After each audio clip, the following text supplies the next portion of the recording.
if/when social media becomes illegal for under 16s, and where are they going to go and what are they going to do? Nobody gave a that Evans was closing down, Dorothy Perkins, Wallace. Burton, Wallace. Like, as a store, nobody cared that all of them were gone. And I remember you used to say years ago, it's not, the high street isn't High Street isn't dead. It's boring retail is dead. Yes. The more and more people opening. I mean, there's loads of just really savvy people opening shops. They're really smart. They source and curate in a really interesting way. There's lots of people who started online who would really benefit from trying stuff out, and then they can bring their online community to their in real life. That drive their own footfall effectively. And there was just hundreds of shops in there, and they were changing all of the time. So you'd go in one week, and then it would be different the next. And I was just thought, why do we not have this in England? Yeah. That's so cool. High Street becomes, I know it does get talked about from time to time, but I think it's always exciting when it becomes this kind of real focus, because I think it just invites everyone to think about what is going to happen, what does the High Street need, and what's going to happen next. Before we start this episode, we wanted to let you know that we want to hear from you. Why not drop us an email, info@theshoppingforecast.co.uk. Or DM us on Instagram @theshoppingforecast and tell us what you're buying, what you're loving at the moment, and what can get in the bin. Catherine! Elizabeth! Episode 3. Episode 3. Oh my God, I'm so excited. I know. Tell me, let's kick off by telling me a little bit about what you've been buying recently. Okay, well, I have a story for you. Because I made a very fraught purchase, but it did actually answer a question that I've always had. Oh, so I'm intrigued. Okay, or as the kids say, I'm sat. You need to be sat. Okay, I'm going to set the scene. We're about to go on holiday for 2 weeks. There's 5 of us, myself, my husband, my 2 children, and my son's girlfriend. I'm all pleased with myself because I've got everyone on time. I've rallied the troops. We're leaving the house 6:15, super early, 6:15 in the morning. Super early. We're going to get there plenty of time. Number 1, we check the trains. Train Mageddon. All the trains cancelled. No. Yes. Nothing is running to Heathrow. So we go, okay, all right, that's fine. We'll get an Uber. So we book an Uber. We wait 15 minutes for the Uber. It's 1 minute away, and then they cancel. Oh, God.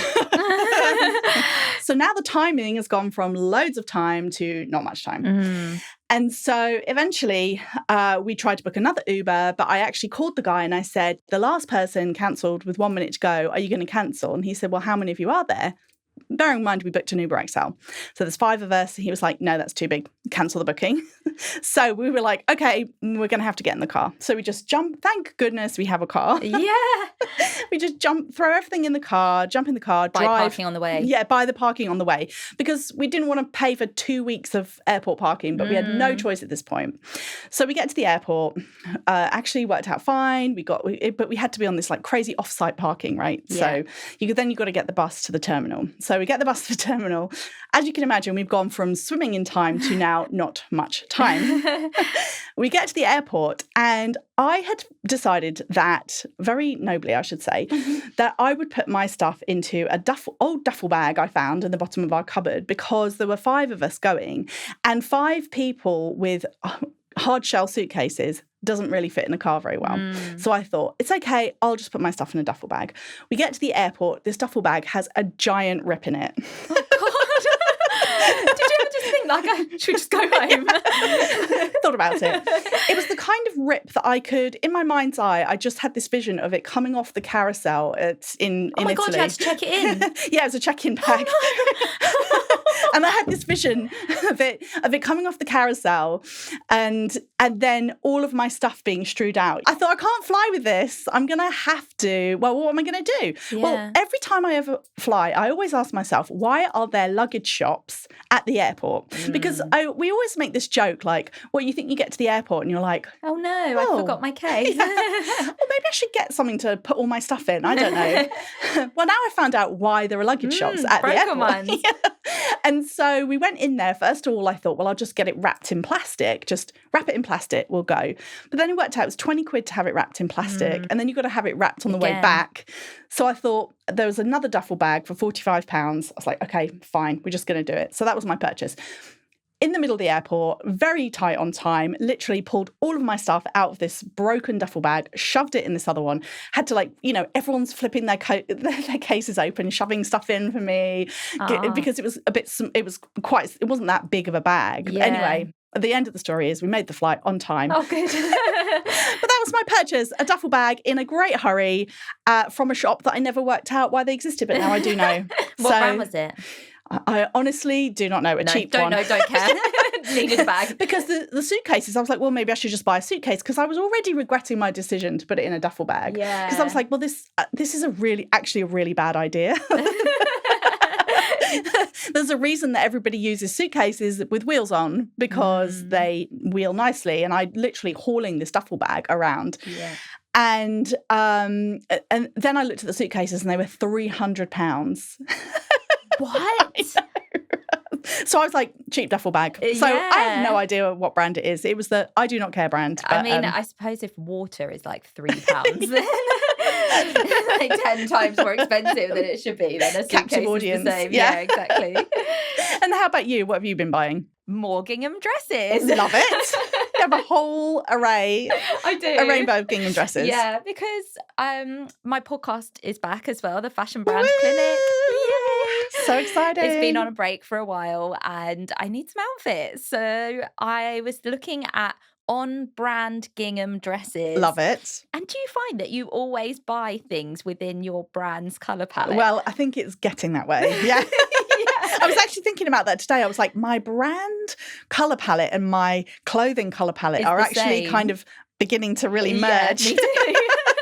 But it's so much easier, right? I know. And we've got to give a little bit of a shout out to Sophia Bailey. Oh my goodness, Sophia. We love Sophia. Personal stylist, which sounds so bougie to say, but she's amazing, and she gave us both a colour palette, absolutely, that suits our skin tone and how we wear our clothes and everything. So yeah, I just love it when I find something that's like, that is such a perfect colour combination for what I need to wear. It's very lovely. Thank you. And of course, you're interviewing all these fabulous fashion brand founders. I know. So you've got to be looking fabulous. Yeah, I know. And then it's summer as well. And I think previously I wouldn't always update my wardrobe that much in the summer because summer in England is basically non-existent, and I would just pull things out of my holiday suitcase or duffel bag and then just wear whatever I had. But now summers seem to be like getting longer in the UK. I want to invest a little bit more into my own UK summer wardrobe, where I think like either my legs are covered or my arms are covered, because sometimes beach things, they're fine for around the house, but not really for work. Yes, yeah. And then even doing the podcast as well, I'm like, I don't want to feel uncomfortable having my legs out and stuff. So there's so many things you've got to think about when you're recording all the time. So yeah, lots and lots of gingham dresses. Love it. Yeah, this one's new look. I got 2 from Oliver Bonas and 1 from ASOS. Amazing. Yeah, I've got a whole array.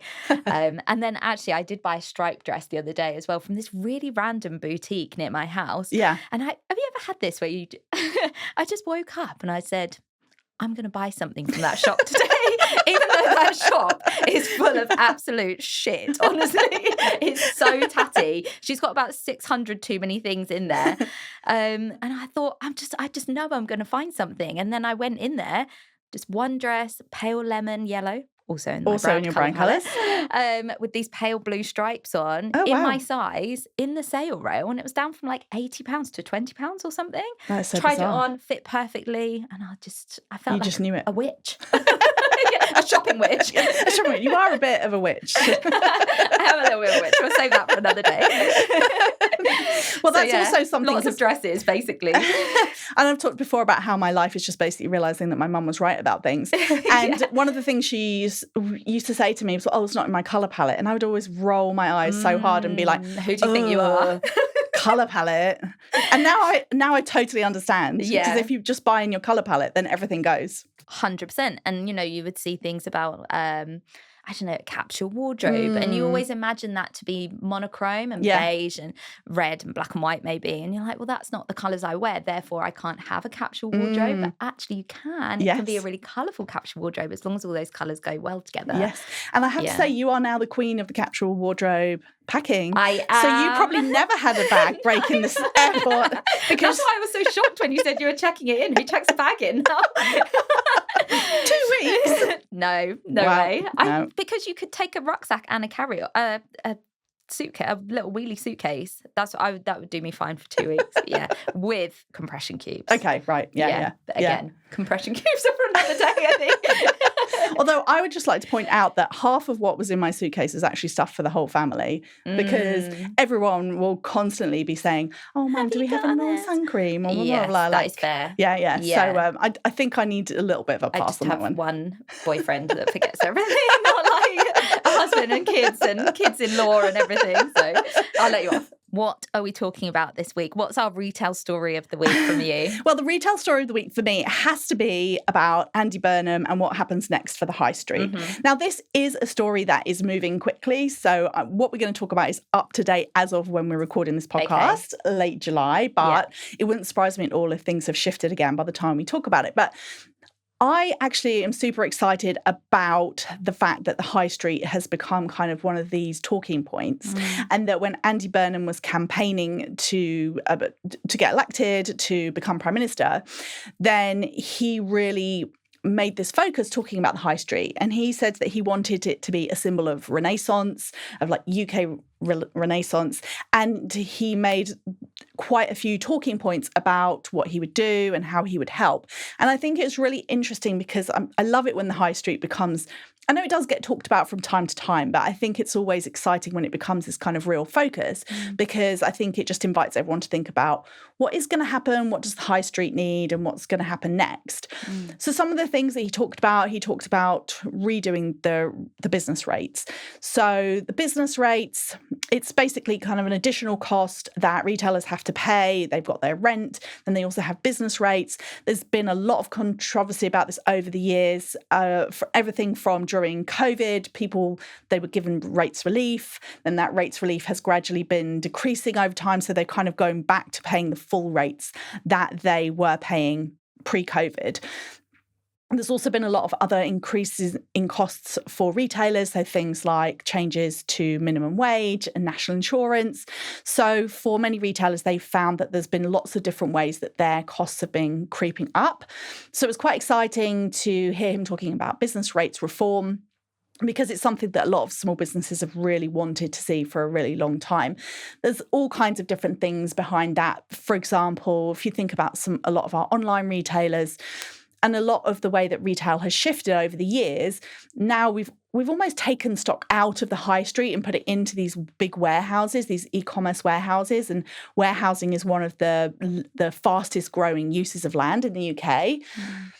But a lot of people feel that the rates system hasn't really kept up, and it's not really sort of aligned in terms of the amount of money that they're making in these warehouses and the rates that they're paying versus the high street. So lots of topics of conversation there. He also talked about things like vape shops and betting shops, because as we all know, that the way a high street feels, the way a community feels, the way the sort of shopping centre feels and the footfall it gets is often about having a really appealing mix of different types of businesses. So hospitality, but also retail, but it being retail that really engages people rather than, for example, I don't think anyone gets super excited when they see another vape shop opening in their local town.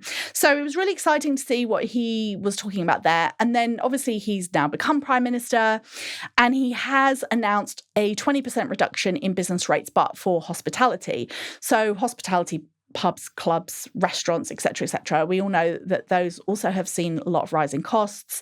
So it's really exciting that they're getting a rates reduction, but there are a lot of people. So, for example, the British Independent Retail Association, BIRA, they're calling for, okay, all right, but now what about retail? He's also really tried to engage a lot of small business groups. So at the end of July, he had a meeting with lots of different small business organisations. So, for example, Michelle Ovens, Small Business Britain, who I've done lots of work with over the past, she met with him and his team, the Federation of Small Businesses, lots of different organisations like that. And he was talking about how he wants employers to feel like they're being heard.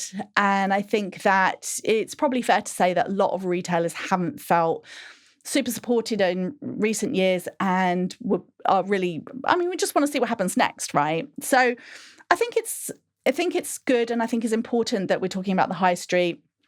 I think what's quite interesting, though, is that I wonder, obviously, campaign promises one thing, so we'll see what actually happens, first off.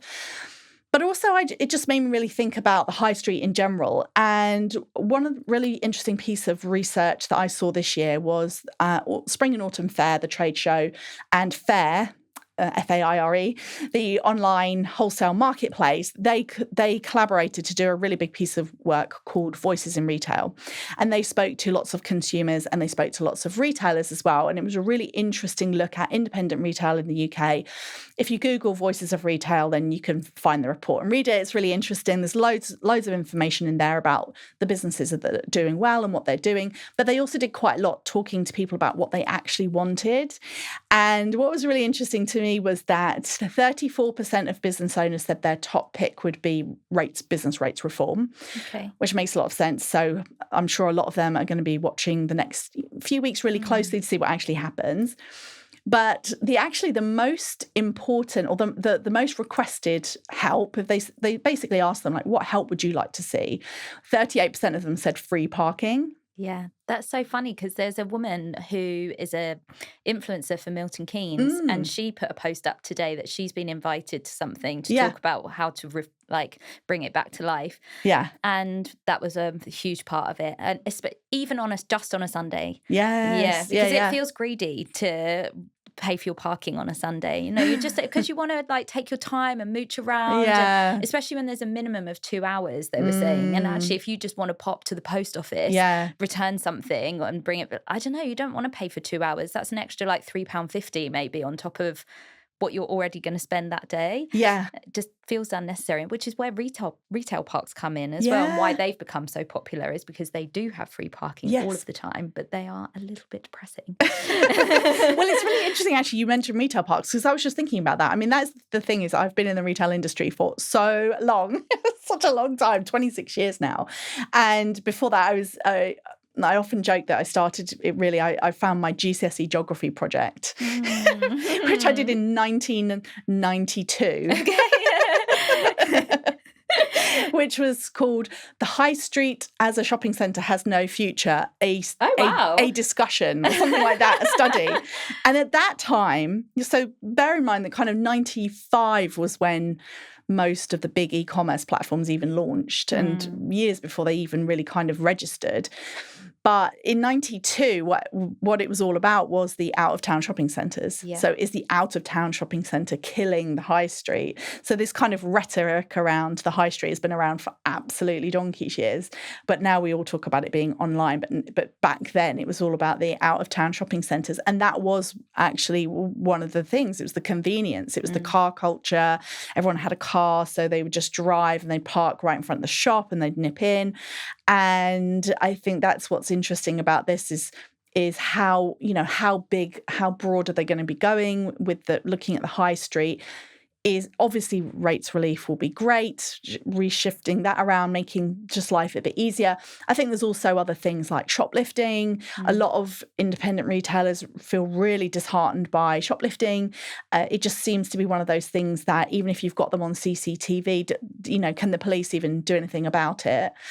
And so I just really interesting to see how this develops and what happens next. I think for me, when I've spent a long time talking about retail and the high street in particular, and I think what's really interesting is this notion of community. And yes, it's really good to have these really big these big initiatives and these things to help the retailers, but then also what role are the local communities, the local business improvement districts, the local councils going to play? Because one thing that we've really seen that works is when a whole community works together. So I interviewed earlier this year a guy called Ian Nicholson, who runs the Vacant Shops Academy, which is a brilliant organisation doing work on vacant shops and how to reduce the number in an area and kind of revitalise local high streets. And he was really clear that one of the big things there was about people working together as communities. So I just wanted to bring it up because I think it's great that it's in the headlines. Really interested to see where it goes next, and really interesting to see how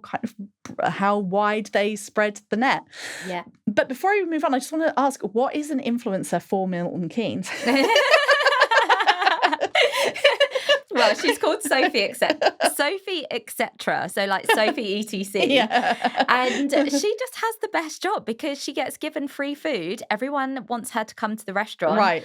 It's started more as a food blog locally. Yeah. But now she's become like a real face of Milton Keynes, and she's getting invited to the local council meetings or whatever it was. I was in bed looking at it this morning, and she's really cool. So she was taking on board what everyone said, and one of it was independent shops, making sure that it's known for their independent stores and food culture, because there is so many like amazing little markets and things, and free parking was another big one, and having something to do for young people now if/when social media becomes illegal for under 16s, and where are they going to go and what are they going to do. And I think also, I know we were talking about this before, but just like what to do with these huge empty stores. So I know in Bedford, for example, there's like an absolutely enormous empty, what I assume used to be like a BHS or a Debenhams. It's been shut for so long, it doesn't have any signage anymore. Yeah. But just making sure that they kind of don't see it as one big store. It's like a big space that can be broken down into lots and lots of little stores. Yes. And years ago, I went to Hong Kong shopping, and I can only really describe it like a multi-story car park with individual parking bays, but the parking bays were shops. Right. But that's almost how big the shops were. Yeah. Were like the size of a parking bay. Yeah. And there was just hundreds of shops in there, and they were changing all of the time. So you'd go in one week and then it would be different the next. And I was just thought, why do we not have this in England? Yeah. That is so cool and much more affordable for somebody to be able to go in and try something. You know, I appreciate that people need the longevity and, I don't know, the reliability maybe of the income from that. But then putting something in place where you need to have rent for 10 years is just not really modern, I don't think people really see. It's not as predictable as what it maybe used to be. So if retail's changed in the way people shop, then it needs to be, the back end of the setup needs to change as well.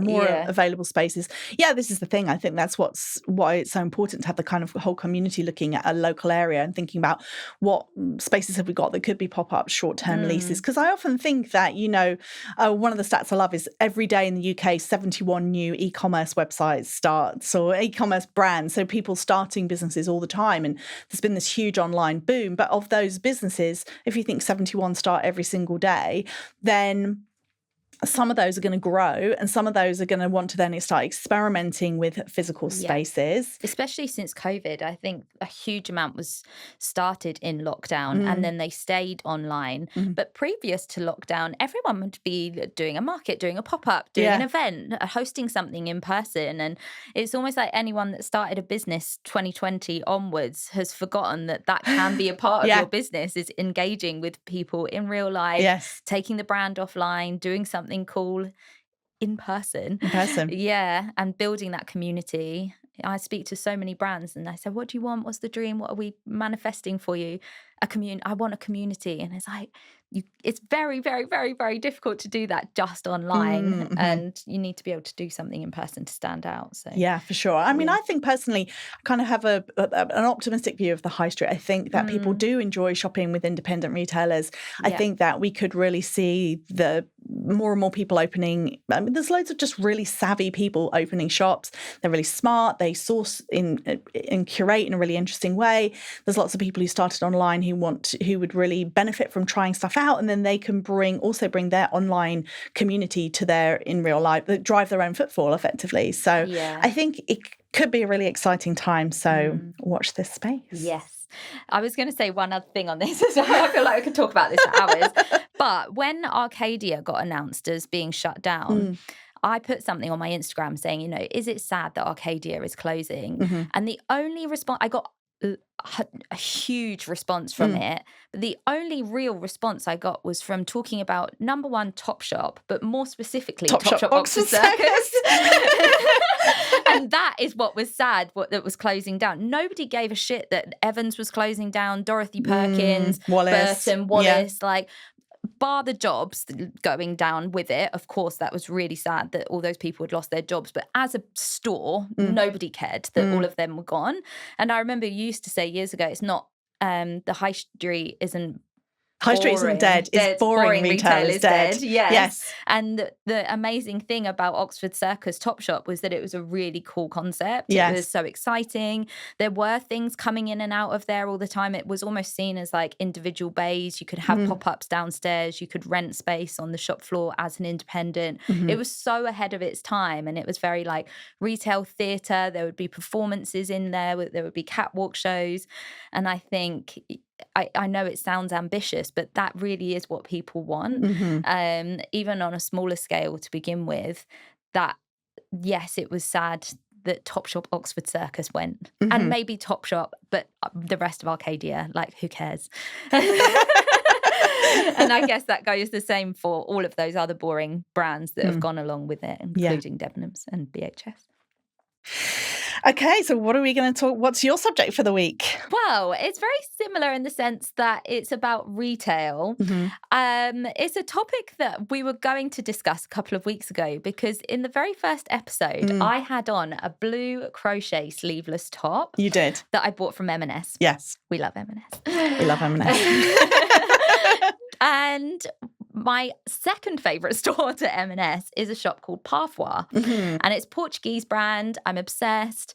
You do love Parfois. I do love Parfois. Every single time Catherine says, where's that from? I say Parfois. It's more of a jewellery brand, but they do clothing and they're ramping up the clothing a little bit more. It also used to be a bit of a frumpy brand, but it's becoming very cool. It's having a bit of a renaissance. And... I was looking on Parfois website and my M&S top was on there, but in a lime green rather than a pale blue. And even the pattern of the crochet, the scalloping on the edge, the shape of the armholes, everything was the exact same.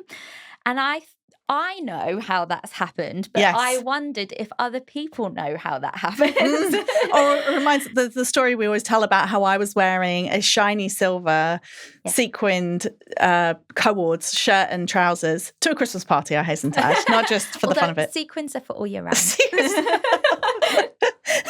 I actually do believe that. And then the Christmas party, I met someone else wearing almost the same thing. It was trousers, but she had a blazer and it was the same material, but mine was from Sainsbury's to clothing and hers was from M&S, I think, right? Yes. Yeah, I think so. Probably. We love M&S. Let's just say M&S anyway. And it was a similar thing. It was the same fabric. So how does that happen? How does that happen? Well, that's a good example, actually. Let's start with your example because it's the fabric that was the same. So if you went out to Istanbul in Turkey, there is quite literally hundreds, if not thousands, of fabric mills that make the fabric, and then they would send that fabric to a factory to get made. And then that factory would send the products, the ready-made products, to the UK, to one of these warehouses in England. And then it would get distributed out to a store. So a fabric mill is well within its rights to sell the same fabric to two different factories, two different retailers, whatever it might be, unless you ask for them to specifically not do that. And usually you'd have to order a lot in order for them to agree to that, right? Yeah, definitely. The other thing that could have happened is maybe Sainsbury's bought 10,000 metres of it. A manager has come in and said, why have you bought 10,000 metres of that secret fabric? You only need 5,000 metres. Yeah. The merchandiser has said, we need to cancel 5,000 metres of this fabric. That then lands as dead stock in the factory or fabric mill. And then M&S may have come in and bought that as a discounted price and then used it. So that's one option for if you see the same fabric in the high street in different places, that could be a reason why. But with my example, it's the exact same top in the exact same pattern and everything. And so what could have happened with that is, one, it was bought from a wholesaler, which is almost like a third party. It's not a factory, it's not a retailer, it's somewhere in between. They kind of have a showroom of things that you can say, right, I want that, and then they'll manufacture it. Yeah. Yes, yeah. Or you just buy it off the shelf, maybe, if they have a big warehouse or stock inventory. I don't think that would have been the reason for somebody like M&S and Parfois, because that's probably more like if you went into an independent shop in Devon and went into an independent shop in Norfolk and they both had the same, they probably are buying from wholesalers. But once you go over a certain quantity, you can get your own stuff made. So why wouldn't you? Yeah. And so then what I started thinking is, okay, Parfois have their own in-house retail design team, and M&S have their own in-house design team. But what a lot of people don't realise is that that's not 100% of their design team. That's maybe their in-house design team might only design 20% of the things that land in store. They also have suppliers that sell into those brands, which is where I used to work. I used to work, which is why you know all the detail of this. Which is why I know all of these things, and I've seen it from working in a retailer, but then also working at a supplier, and then seeing the other side of which they call the dark side. But yeah, so okay, let's say I'm working at a supplier. I'm selling into M&S. First of all, what you may or may not realise is that a lot of retailers work about 6 months out of the time that they need to launch, which is where your job used to come in. Absolutely. Making sure they stuck to those times. Yes. And telling you how much to order. Telling you how much to order, when you need to order it by, making sure that it arrives on time. Cost prices. Yeah, there's so many things that happen within that 6 months before it lands on the shop floor. It's not just like someone's flicking through a catalogue and being like, I'll have 20,000 of them, please. But the very, very beginning of this is catwalks and then Fashion Week. And so let's say Chloe, for example, they showed, they went back to their roots and showed a lot of like boho, folk, lace, pastel, ditzy blue, like dusty blue. And you think, okay, somebody's clearly like latched onto that, taken inspiration from the Chloe catwalk, and maybe someone else has as well. And you think, okay, everyone's really feeling the Chloe catwalk. Let's start designing into that. They send out the tech packs to the factories, get the samples back. Then they would present it to the different retailers. And as the supplier, you would go into a retailer. The first thing a buyer would say to you is, what's the newest thing? The second thing they would say to you is, what's everyone else doing? You're right. Right. And so that is how you start seeing similar things, if not the exact same things across the high street, is that if it was a good supplier, they wouldn't necessarily sell the exact same garment to two different retailers, because you probably would get in trouble for that. But I personally think that's what may have happened in this case, because it was the exact same garment, just in two different colours, and also in two different countries. So I wonder if they maybe thought, well, they're in Portugal, they're never going to see it. Yeah. But you did. Me, a big fan of M&S and Parfois, saw it at the same time. It's like a Venn diagram, and you're in the middle. The overlap is literally just me.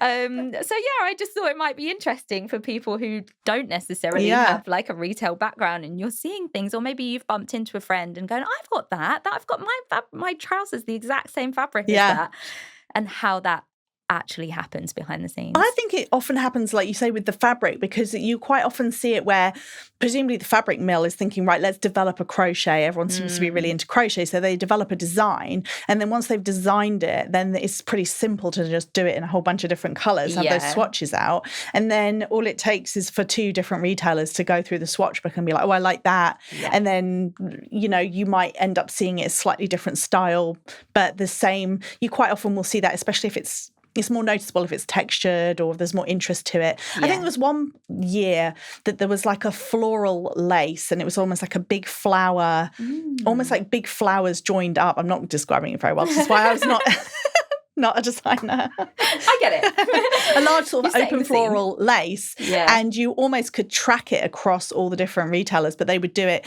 Some people would do it in pink, and some people do it in white, and some people would do it in blue, but with beading on the center of the flower. And you could totally see it was the same fabric. But it's because, I guess, because good suppliers, they innovate themselves, right? They don't want to just present like a plain t-shirt to... Yeah, and there was another example actually. Gucci showed this t-shirt where it had sort of stripes across the chest and had the G symbol in the center, and it said Gucci across the top, but initially Topshop did something where they changed the word Gucci to Amour, I think it was, and then changed the colors of the stripes.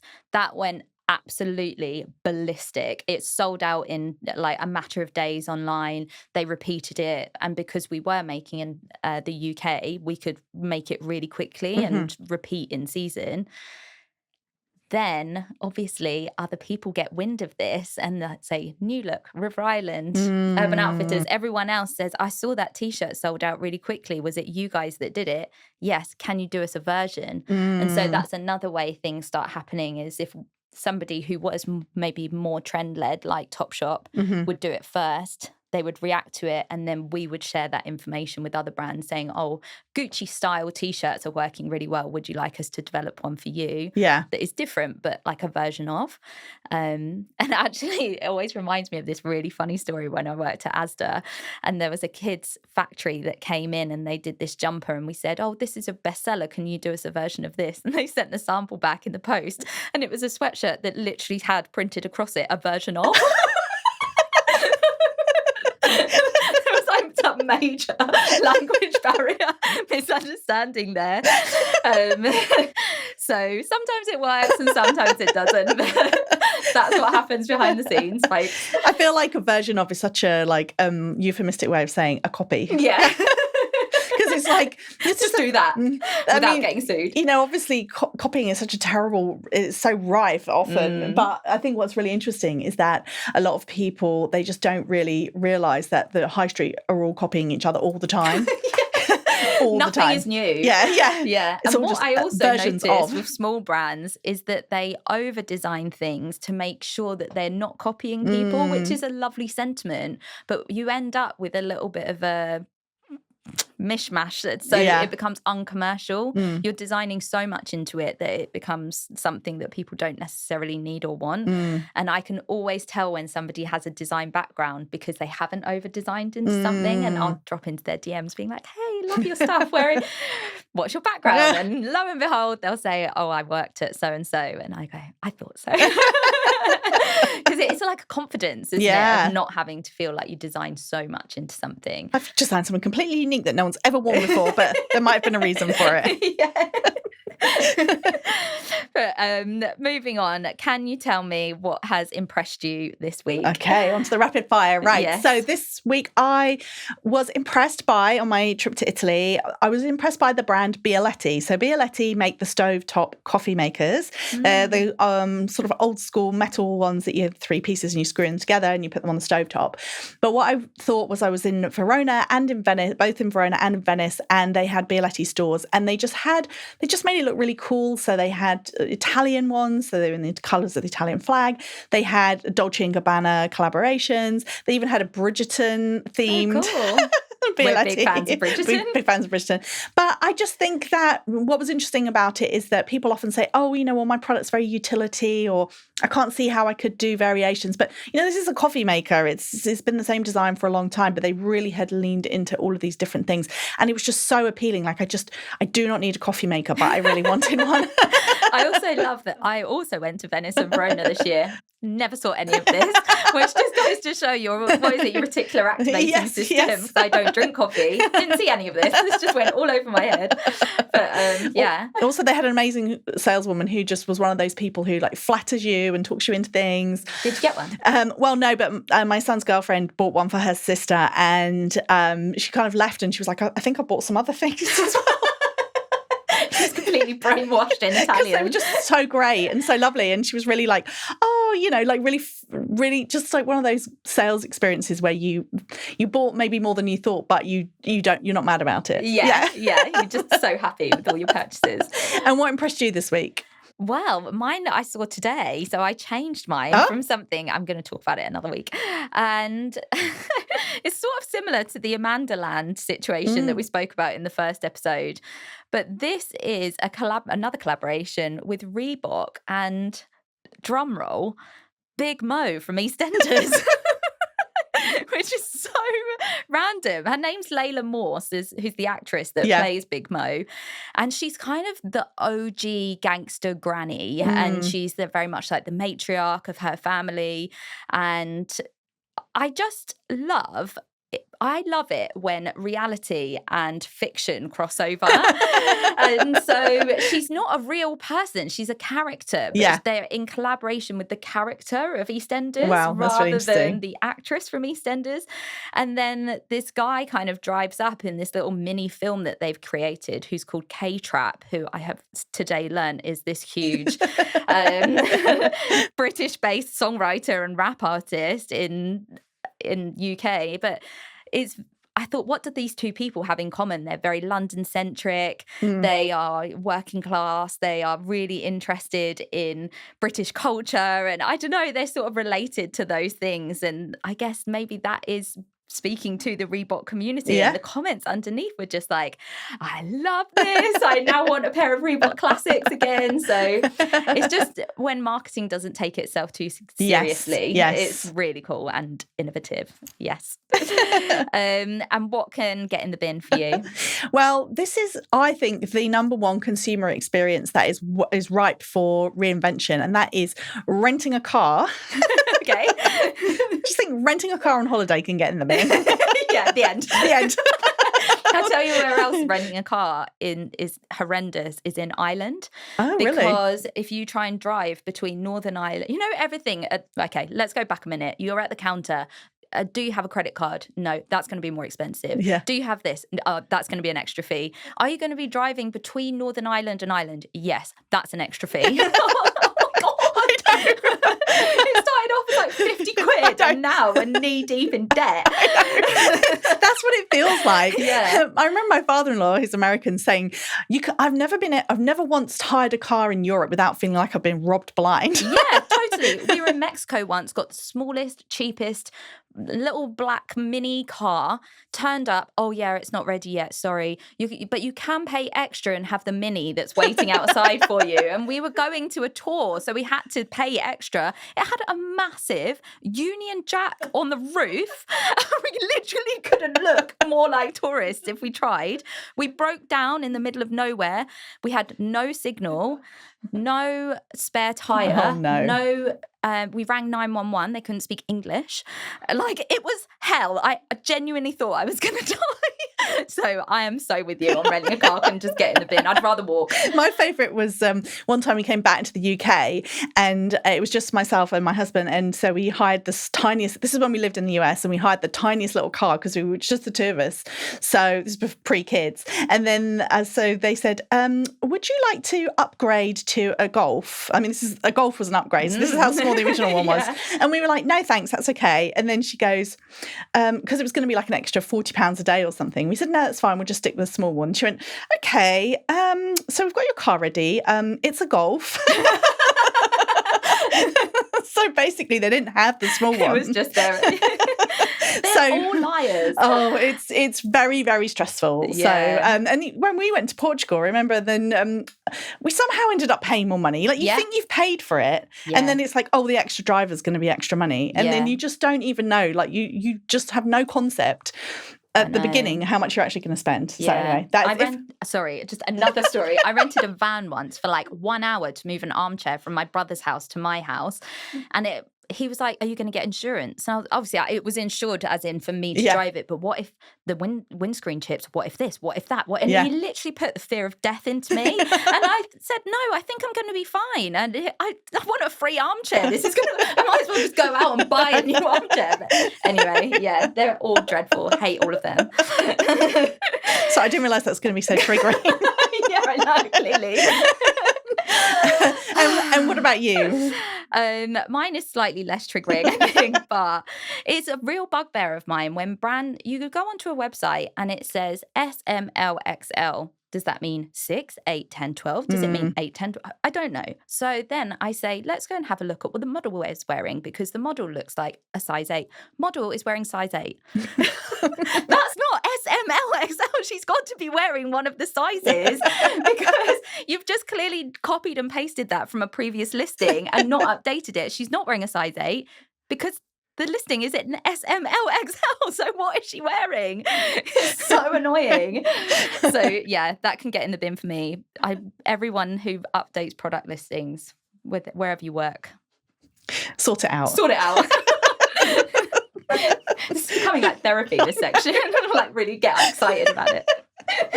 And then what are you shopping for this week? Well, I'm undecided, but because I'm trying to decide at what point you don't need any more sandals. Because I have to say I'm very impressed. Give a shout out to Merry People. I've got these Merry People pink sandals that I am currently wearing and I've worn to death this summer, and they're actually comfortable and I can actually wear them for the whole day. And I was influenced by an Instagram ad and I'm very glad I was. But they've also got them in bright blue. Get them.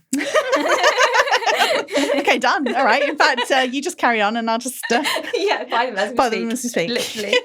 And how about you? What are you shopping for? An under eye cream. Okay. I did buy one. I think it's Dr. Malaxin, something like that. It's like a Korean brand. Get advertised all the time on TikTok. And it does work, but it kind of goes a bit crusty. So you have to put it on and then wipe it off, which is really irritating. Who has the time? Yeah. So apparently this one from Kiehl's is very good, this avocado eye cream. So if anybody has it and it's great, please tell me, because I've been sucked in again by an influencer and I don't know whether to trust her or not, because she's about 10 years younger than me. So maybe it works for her, but who knows if it'll work for me. Or any under eye creams that actually work, send them my way because I'm very interested. Yes. And if you know any tips as well on how to not get scammed when you're renting a car. Yeah. Clearly we're in desperate need. Literally that. Amazing. Okay, well, thank you so much for listening. Thank you for tuning in, and please don't forget to subscribe, like, or follow, depending on wherever it is you listen to your podcast. So you or can watch on YouTube, so you can be the first to know about each new episode. Come out every 2 weeks. Or leave a review wherever you're watching or listening. It means the world to us, and we read every single one of them, and it really helps us spread the word to more shopping fans. See you next time. Bye.